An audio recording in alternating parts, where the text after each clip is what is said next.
महाराष्ट्राचा आराध्य दैवत छत्रपती शिवराय, छत्रपती राजश्री शाहू महाराज, क्रांतीसूर्य महात्मा ज्योतिबा फुले, महामानव विश्वरत्न डॉक्टर बाबासाहेब आंबेडकर, राजमाता जिजाऊ माँसाहेब, क्रांतिज्योती सावित्रीबाई फुले, पुण्यश्लोक अहिल्यादेवी होळकर यांच्या विचारांना विनम्र अभिवादन करते। जनसन्मान महामेळाव्याच्या निमित्तानं व्यासपीठावरती उपस्थित असलेले आणि ज्यांच्या प्रमुख उपस्थितीमध्ये हा महामेळावा पार पडतोय ते राष्ट्रवादी काँग्रेस पक्षाचे राष्ट्रीय अध्यक्ष, राज्याचे उपमुख्यमंत्री तथा वित्तमंत्री आदरणीय अजितदादा, राष्ट्रीय कार्याध्यक्ष आदरणीय प्रफुल्लभाई पटेल, आदरणीय राज्याचे प्रांत अध्यक्ष सुनीलजी तटकरे साहेब, आदरणीय भुजबळ साहेब, आदरणीय दिलीप वळसे पाटील, व्यासपीठावरती उपस्थित असलेले सर्व मंत्रीगण, आदरणीय सुनेत्रावहिनी, व्यासपीठावरती उपस्थित असलेले पदाधिकारी, आदरणीय दादांवरती प्रेम करणारा हा बारामतीकर आणि मोठ्या संख्येने उपस्थित असलेल्या माझ्या महिला भगिनींनो, खरं तर गेली अनेक वर्ष महाराष्ट्राचं राजकारण ज्या नावाभोवती फिरतं, ज्यांच्या उपस्थितीची चर्चा तर होतेच, पण काही कारणामुळे एखाद्या कार्यक्रमामध्ये दादा अनुपस्थित राहिले तर त्याची चर्चा जास्त होते आणि काही क्षणासाठी मोबाईल बंद केला तर त्याची ब्रेकिंग न्यूज होत महाराष्ट्राचं राजकारण ठप्प झाले की काय असं अवघ्या महाराष्ट्राला वाटतं।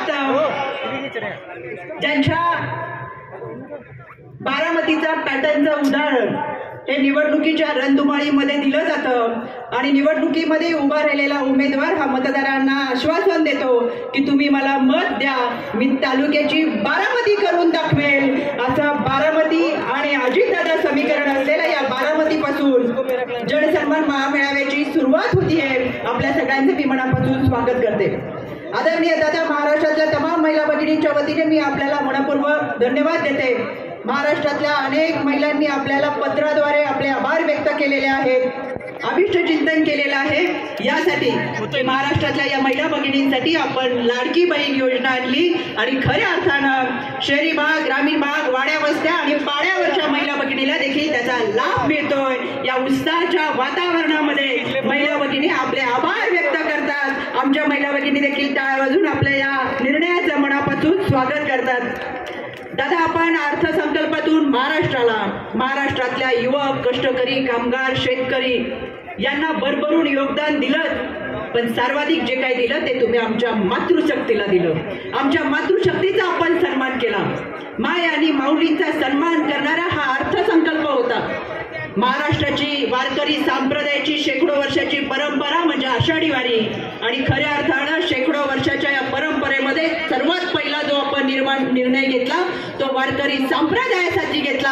प्रत्येक दिंडीला 20,000 रुपये देण्याचा जो निर्णय घेतला, वारकरी संप्रदायाच्या वतीने देखील आपले मनपूर्वक मी आभार व्यक्त करते, कारण मी स्वतः एका वारकरी कुटुंबातली आहे। या लाडकी बहीण योजनेच्या माध्यमातून महाराष्ट्रातल्या तळागाळातल्या महिलांपर्यंत ही योजना पोहोचत असताना प्रत्येक महिन्याला तिच्या खात्यावरती 1,500 रुपये जमा होणार, जे तिचे हक्काचे असणार। कारण नवऱ्याने दिलेल्या 100 रुपयापेक्षा स्वतःचे 1,500 रुपये म्हणजे नवऱ्याच्या 100 रुपयापेक्षा स्वतःचे 10 रुपये सुद्धा लाख मोलाचे असतात। इथं तर दादा आपण महिन्याला 1,500 रुपये दिले। पुनश्च एकदा मी आपले मनापासून आभार व्यक्त करते। खऱ्या अर्थानं सर्वांगीण विकासाची ही योजना महिलांना